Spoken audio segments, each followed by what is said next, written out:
Hello and welcome to the Mindful Business Podcast. I'm Janae. I'm a brand strategist and designer who is navigating the world of business ownership while trying to prioritize my mental and physical health. This podcast is about exploring the ways in which we approach our work and our lives as business owners with the intention to craft a business that serves you rather than consumes you. So if you're tired of the hustle and grind culture and want to build a business that fits into your life and not the other way around, then these are the conversations for you. It is lovely to be back and doing another solo episode for the podcast. Firstly, I just want to say thank you to everyone who has been listening or has followed.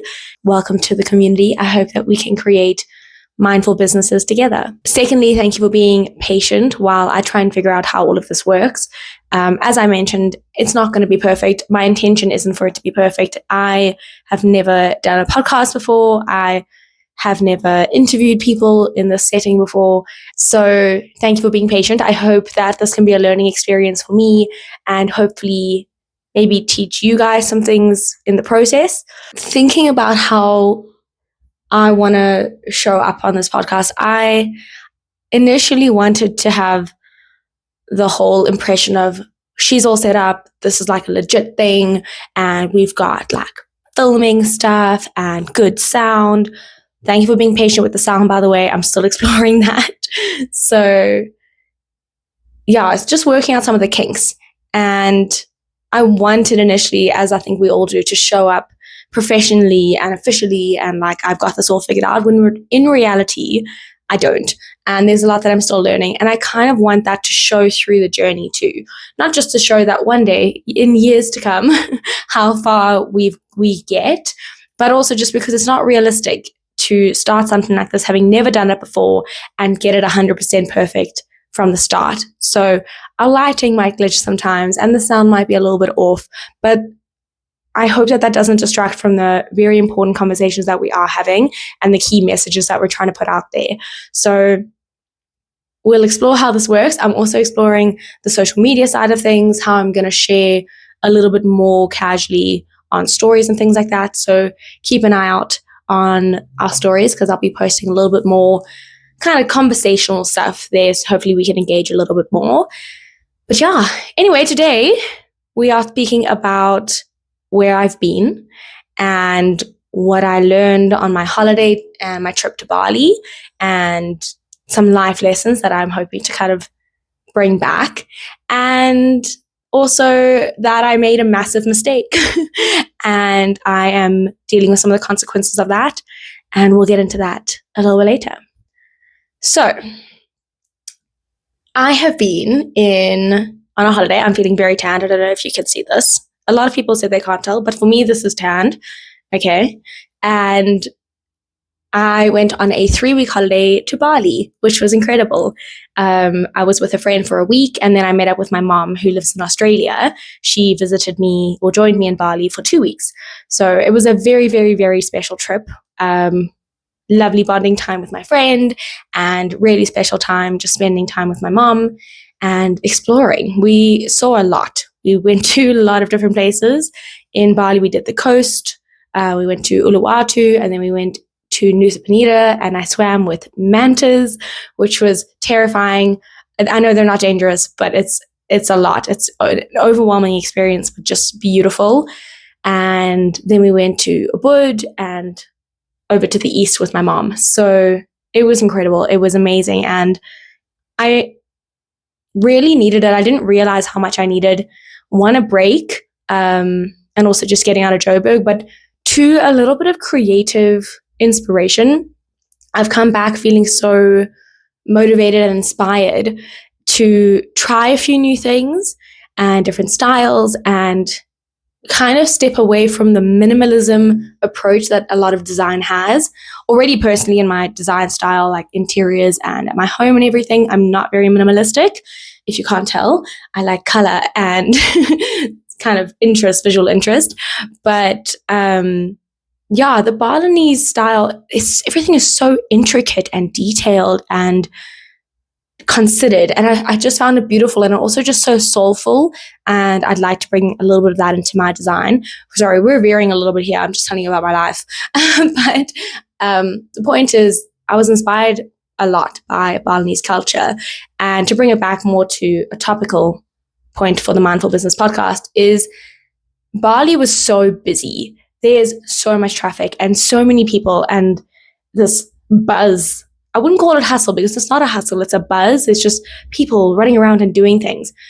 And you'd expect that to be overwhelming and stressful and just a little bit daunting. And it is. I'm not saying that's not like busy and you've got to keep your wits about you.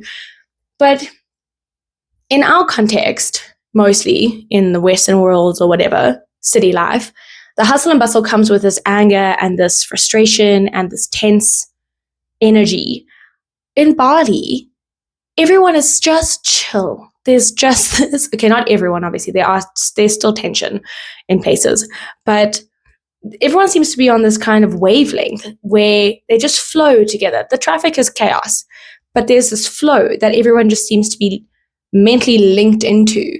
And very few people are angry and shouting. Even when they hoot or beep, it's not a, hey, watch out. It's a, hi, coming past, just the tone of how they go about their daily lives is so different. And it was making me think about what we can learn from them as a culture. And I was trying to figure out how they can have such chaotic energy on a day-to-day basis, but the people are still so relaxed and calm and quite happy. A lot of the locals that I met get really frustrated when everyone's like, oh, Balinese people are so happy, because they're more than that. They're definitely more than that. And they are human. They do have suffering and they do have pain and they do have struggle. But in general, they have the sense of peace, I think, that I saw.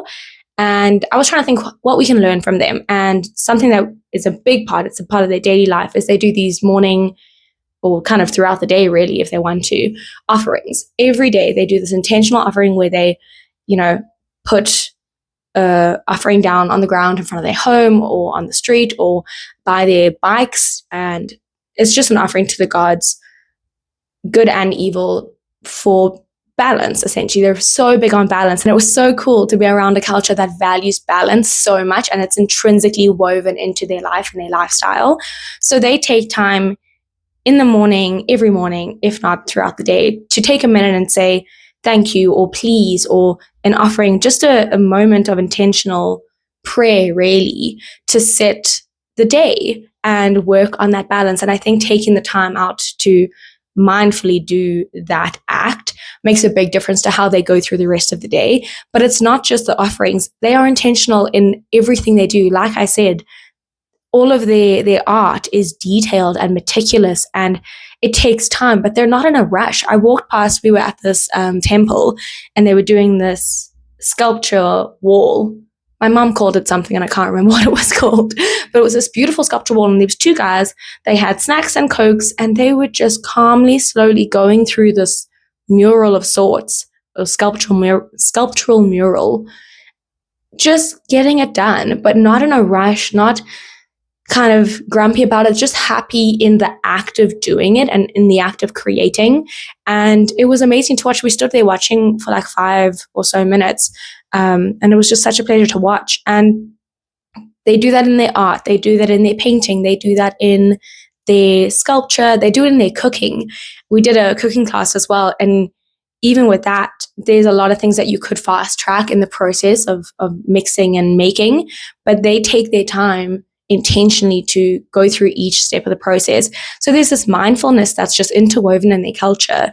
And I think that it makes such a big difference in how they go about their daily business. Because like I said, they do have struggle. It's a third world country, and you can very clearly see that when you're traveling around. There's a lot of poverty and a lot of hardship, and this fight against intense westernized wealth that's coming in and kind of taking over their country. But there's so much that I thought we could learn from that. And that's just a little kind of sneak peek into it. Even their gardens, right? We went to a lot of different places, and they always have these beautiful bougainvilleas, and I'm obsessed with plants, if you can't tell. And we've got a lot of bougainvilleas in Joburg, and they're just kind of left to grow wild and bushy. They love bonsai. And if you don't know anything about bonsai, look it up. Because again, mindfulness, patience, it takes years to craft a bonsai tree. And it's about just the act of guiding and growing. So you can tell I'm feeling very spiritually or mindfully motivated or inspired by the Balinese culture. I'll probably weave a little bit of more into it, but that's where I've been, and that's how I felt inspired. So I think something I'm trying to bring from that trip and keep that thread going, because after 3 weeks I got into the same kind of mentality of calmness, and we don't have to rush everywhere, and yes, we're going to get there and it's fine, and we can take time and do things intentionally. So I'm going to bring some of that into my design work, hopefully, and bring a little bit more soul and detail into it and intentionality. Not that we don't, we do everything with strategy at the moment, but whether it's kind of soulful intention is something I'm thinking about at the moment. So yeah, it was amazing to learn from them, and amazing to just have a break and feel refreshed. But as lovely as that all was, I've made a massive mistake, and I am dealing with the consequences now, because I booked this holiday 6 months or so in advance, and paid for various things leading up to it so that I wouldn't be too overwhelmed financially. I did not consider that the week that I was leaving for my 3-week holiday, where I wasn't going to be making any money. I don't work remotely. I only work here in my office. So when I leave my office, I don't make money. I don't continue to work. So I was 3 weeks with technically no income, right? That week that I was about to leave for 3 weeks of no income was provisional tax payment. And I didn't have it in my calendar. I didn't even have it in like foresight or whatever. But I had to pay provisional tax, and then I had to pay my accountants for helping me organize that whole tax review thing, which was obviously a knock. And yes, I have savings and that helped, but ideally you didn't want to use it for that. So I had holiday expenses plus tax. Then on top of that, just by chance, all of my creative subscriptions are also set for the first week of September, which means I had my website plan come off. I had my other kind of e-commerce side of things come off. I had my Google accounts subscriptions come off. My creative marketplace subscriptions come off. I had thousands of rands come off in the same week, just as I had my first kind of very expensive days in Bali, because we had a bit of a splurge week with my friend, because why not? You're in Bali and you're having fun, and I'm all about living life in the moment. Thank goodness for credit cards, because I now have a lot of credit. I owe? I don't know. Again, you can tell I'm not a finance girly. We're trying to be.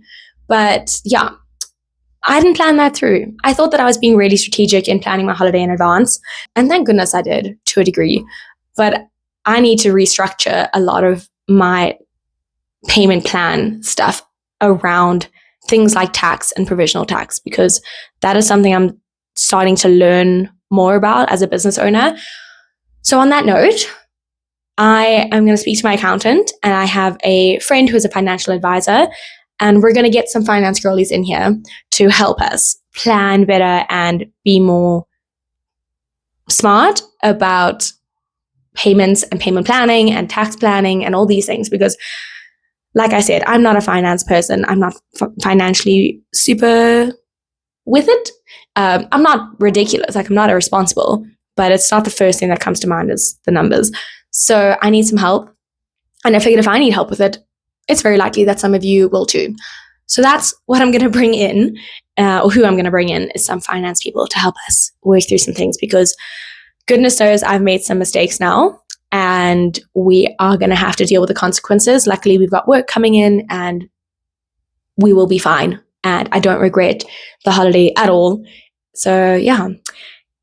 Last thing that I want to chat about, and it's something that I'm now prioritizing, not just financials, all about that balance, is physical movement. So I don't know, how long was this? 2 months ago? Nearly 3 months ago, I went to a birthday, and it was like a airsoft thing, which is kind of like paintball, but with BB bullets. Long story. I twisted my ankle, or tore ligaments, and a potential kind of minor fracture. So I was off any kind of workout movement for 6 weeks while I was in a moon boot. Thank goodness for my physio. She got me walking and sorted before I went to Bali. So shout out to Sasha. But I haven't been able to move and do any physical movement for the last almost, I'd say two and a bit months.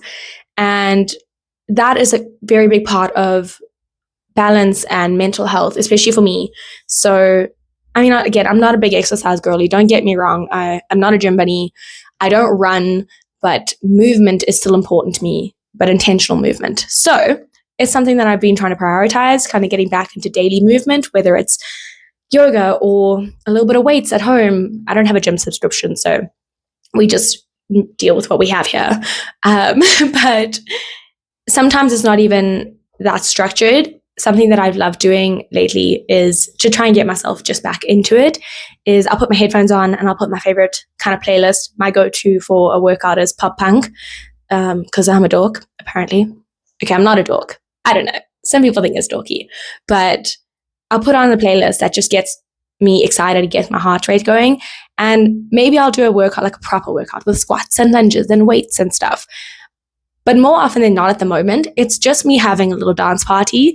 And there's a podcast that I listen to called The Wellness Scoop by Ella Mills and Rihanna Lambert. And they said something to the extent of like 20 minutes of dancing in the morning can make a significant improvement on your physical health and your mental well-being. I'll find the statistics for it properly and elaborate on that a little bit more. But yeah, it's not often a very structured routine workout. It's sometimes me just having a bit of a dance party in my house. And it's been so nice because one, I'm getting the physical movement benefit. And it's been so nice because not only am I getting the physical benefits, but I'm also getting just a bit of like a dopamine hit listening to my favorite tunes and having a dance party. I probably look like an idiot, to be fair. I look, probably crazy because I also dance. I've got a rooftop garden. It's private. No one can really see into it. But if you could, sorry, it's not always very nice dancing. It's just jiggling around. But it's been so good for my mental health. So highly recommend that. If you're trying to get into movement and you're trying to get into daily movement, or just intentional movement, try small things, but don't put too much pressure on yourself to go straight into like hardcore weights and structured routines. Listen to some good music if you're a music fan, and don't put too much pressure on yourself. That's been something that I'm trying to do is like, yes, I have goals, but if I go balls to the walls into it and dive right in, most likely I'm going to get put off because I'm not enjoying it as much as if I ease in slowly and kind of build up a passion for it. Because exercise is not a passion of mine and I need to somehow craft it to be something that I enjoy. So I'm going to be talking a little bit more about that on my stories. And that's what I was going back to in the very beginning, saying that I am trying to figure out how to work the content around this, because obviously we've got the long form podcast kind of material, which I then cut onto social media. But I'm feeling like I'm not connecting enough with our audience, and I want to get to know you a little bit better and share with you. And I always do this, even on my own business page for my design business. I don't know how much of myself to put in to content in that context because it's like design work. This, I think I'm going to put a little bit more of myself. I want to get to know you as a community, and I want you to get to know me because I think that that's going to make a really big difference to how you interact with this podcast, to know that I'm flawed and I'm very aware of it. I am learning and I'm making mistakes, as we've found out recently. But I'm very optimistic and I'm very positive and I'm very open to learning with you. So that's kind of it, I think, for this episode. And last question. What do you want to hear about? Because I've obviously got a whole bunch of stuff that I would like to talk about, but we're a couple of episodes in now and we've been engaging a little bit with some community members now, or some people who are following us. And I want to know more about, what do you want to see from us, or me, us kind of, yeah. What do you want to see? What do you want to hear about? Yeah, I want this to be a community platform where we work together, because it's not just me blabbing at you. I'm learning from you, and hopefully you're learning something from this podcast. Anyway, have a great rest of your week, and we'll chat soon. Bye. Thank you for listening to the Mindful Business Podcast. If this resonates with you, please follow along, share it with a friend or a family member who you think could benefit from it. Leave a review, a comment, a question. I'd love to hear from you. What are you struggling with? What do you want to know about? Also, don't forget to take a break today. You're allowed to go at your own pace. See you next time.